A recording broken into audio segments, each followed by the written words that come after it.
kusoo dhawaada barnaamijkeena maxaa cusub iyo caalamka. Dhaxal sugaha boqortooyada Sacuudiga Maxamed bin Salmaan ayaa booqasho ku tegi doonaya waddanka Mareykanka isagoo doonaya damaanad qaad amni. UK oo ciidamo u diraysa Israa'iil si ay uga qayb qaataan xasilinta Gaza. Dowladda Mareykanka ayaa ku dhawaaqday inay fuliso weerar ka dhacay koonfurta Ameerika. Ururada iska caabinta Falastiin oo soo saaray war-saxaafadeed. Putin ayaa uga digay Mareykanka inuu siiyo Ukraine gantaalada dagaalka, taasoo uu ku sheegay inay ka imaan karto waaqo xumo aad u daran. Ruushka ayaa diyaaradiisa dagaal u geliyey gudaha hawada NATO. Taliyaha sirdoonka Masar Xasan Rashaad ayaa tegay Tel Aviv. Kusoo dhawow channelkeena waa maxaa cusub iyo caalamka. Waanu kusoo gudbino channelkan. Dhaxal sugaha boqortooyada Sacuudiga Maxamed bin Salmaan ayaa booqasho rasmi ah ku tegaya waddanka Mareykanka 8 bisha November, isagoo aqalka cad kula kulmaya madaxweynaha dowladda Mareykanka oo la sheegay inuu kala hadlayo inuu Sacuudiga siiyo damaanad qaad amni oo la mid ah midkii uu dhawaan siiyay Mareykanku Qatar. Dowladda Mareykanka ayaa ku dhawaaqday inay saarto cunaqabatayn waddanka Ruushka, iyadoo markaa ku qeexday cunaqabatayntani inay tahay in waddanka Ruushku uusan diyaar u ahayn heshiisyo nabadeed. Donald Trump ayaa sheegay in marka uu la xiriiro oo la sameeyo wada xiriir waddanka Ruushka oo uu hogaamiyo madaxweynaha Putin in wada hadalkooda uu yahay marka koowaad mid wanaagsan, laakiin marka dambeeto ay dowladda Ruushku ay ka baxayso wada hadallada oo dhan, isagoo ku sheegay kulamada iyo wada xaajoodkii 5 jeer gaarayay ee uu la yeeshay waddanka Ruushka iyo Putinba inay ku soo dhamaadeen kuwo fashil ah oo waqti lumis ah. Saas la'aaligeed uu saaray waddanka Ruushka cunaqabatayn. Cunaqabatayntani ayaa laga rogi doonayaa Ruushka haddii ay u soo diyaar garowdo wada hadal nabadeed oo Mareykanku dhexdhexaad ka yahay si loo gaaro xal nabadeed oo la xiriira Ukraine. Dowladda UK ayaa ciidamo u diraysa Israa'iil. Ciidamadaas oo la sheegay inay gacan ka geysanayaan xasilinta Gaza sida ay ku warantay wakaaladda wararka ee Reuters. Ciidamada ay diri doonto UK ayaa noqonaya ciidamo gaaraya 200 meelahaas qiyaas gaaraysa. 200 ayaa u bandaan doonaya ciidamo saraakiil iyo ciidamo sarsare kuwaas oo ka qayb qaadanaya operation-nada marka halkaas ka socda, iyadoo ujeedada ciidamadu ay tahay inay ilaaliyaan xasilinta iyo balamihii amni. Ciidamadan kala duwan ayaa Mareykanku sheegay inay ku biiri doonaan 200 oo askari oo Mareykanku halkaas geeyay. Hase yeeshee ciidamadani ma geli doonayaan Gaza, balse waxay ku sugnaan doonayaan xuduudaha Israa'iil si ay u sameeyaan ilaalo. Xoghayaha difaaca ee Pete ayaa ku dhawaaqay inuu Mareykanku fuliyay weeraro lagu qaaday markab lagu tuhunsan yahay inay leeyihiin kooxo ka ganacsada darmaandooriyaha. Howlgalkan ayaa ka dhacay koonfur Ameerika waxaana lala beegsaday koox ka tirsan ururada daroogada. 6 nin oo dambiilayaal ah oo saarnaa markabkaasi ayay dowladda Donald Trump uu hogaamiyo ee Mareykanku ay ku sheegtay in lagu duqeeyay 6daas nin iyo tani waa weerarkii 10aad oo maamulka Trump uu hogaamiyo ay ku qaaday tan iyo September, iyadoo intooda badan ay ka dhacayeen koonfur Ameerika. Weerarada tani madaxweynaha Colombia Gustavo ayaa si cad u yiri madaxweynaha dowladda Mareykanka ee Trump wuxuu diyaarinayaa duulaan ka dhanka ah Venezuela. Ma aha sabab la xiriirta daroogada, taasi waa been, balse wuxuu doonayaa kheyraadkayga shidaal oo uu doonayo inuu gacan ku dhigo.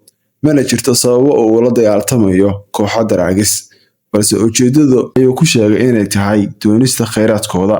Ururada iska caabinta ee Falastiiniyiinta oo ay ku jirto Xamaas ayaa soo saaray war-saxaafadeed ay ku xaqiijinayaan inay si wadajir ah ugu heshiiyeen cidda ay ku wareejinayaan maamulka Gaza inay noqon doonto guddi madax bannaan oo ka kooban khubaro Falastiiniyiin ah, iyagoo la shaqayn doonaya wadamada Carabta iyo hay'adaha madaxa bannaan.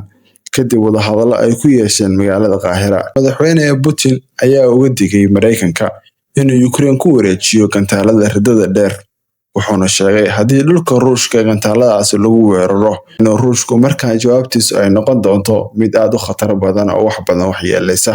Wuxuuna intaas ku daray waa inay si fiican uga fiirsadaan arrimaha ka hor inta aysan tallaabada noocaas qaadin.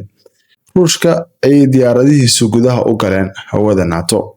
Taliyaha sirdoonka waddanka Masar Xasan Rashaad ayaa tegay Tel Aviv, halkaasi oo ay kulan ku wada yeesheen madaxweynaha Israa'iil Netanyahu. Wada hadallada ayaa la xiriira sidii hoos loogu dhigi lahaa saameynta ay Turkiga iyo Qatar ay ku leeyihiin qorshaha mustaqbalka Gaza.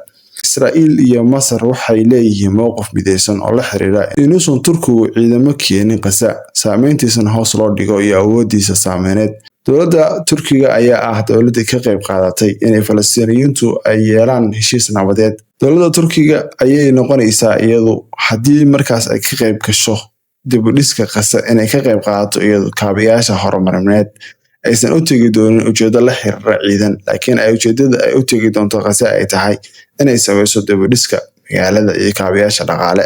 Dowladda Mareykanka ayaa bilowday inay adeegsato diyaaradaha aan duuliyaha lahayn si ay ula socoto dhaqdhaqaaqyada dhulka Gaza, iyo tallaabadan ayay saraakiisha Mareykanku ku sheegeen inay kula soconayaan sida Xamaas iyo Israa'iil u dhaqangeliyaan heshiisyadii xabad joojinta, sida ay ku warantay wakaaladda New York Times. Markana Japan, markii ugu horeysay tan iyo dagaalkii labaad ee adduunka, Japan ayaa bilowday sidii ay dib ugu dhisi lahayd awoodeeda military. Waddanka Japan iyo Germany ayaa ka mid ah wadamada awoodooda hoos loo dhigay.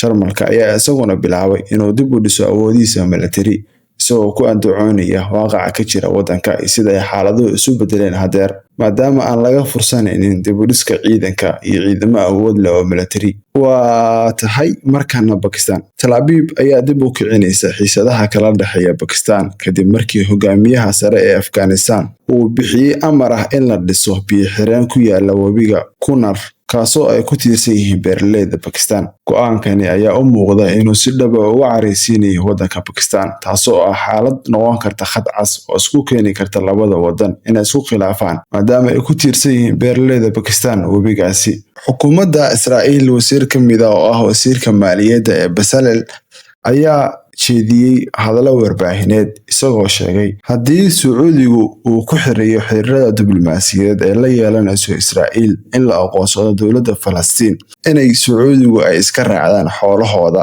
saxaraha. Arrimaha la xiriira Gaza ayaa maraya hadallo iyo isweydaarsi dagaal iyo kuwo nabadeedba. Xaaladda Gaza ayaa ahayd sanadihii ugu dambeeyay xaalad jahwareer ah. Madaxweynaha dowladda Turkiga ayaa safar ku maraya wadamada Carabeed, isagoo booqday wadamo kala duwan oo ka mid ah wadamada Carabta. Dowladda Shiinaha iyo sirdoonkooda ayaa ogaaday wada shaqayn qarsoodi ay dhex martay Israa'iil iyo jasiiradda Taiwan, iyadoo iska kaashanaya dhismaha difaaca, halkaas oo Israa'iil doonayso inay Taiwan siiso khibradeeda dagaal. Tallaabadatan ayaa noqotay mid ka caraysisa waddanka Shiinaha, iyagoo ay Shiinuhu ay ku dareen liiska wadamada carqaladda ku ah waddankeeda Israa'iil. Nala joog oo qaado mar walba abdeedyada la xiriira xogaha caalamka, naguna soo biir oo ku soo biir channelkeena.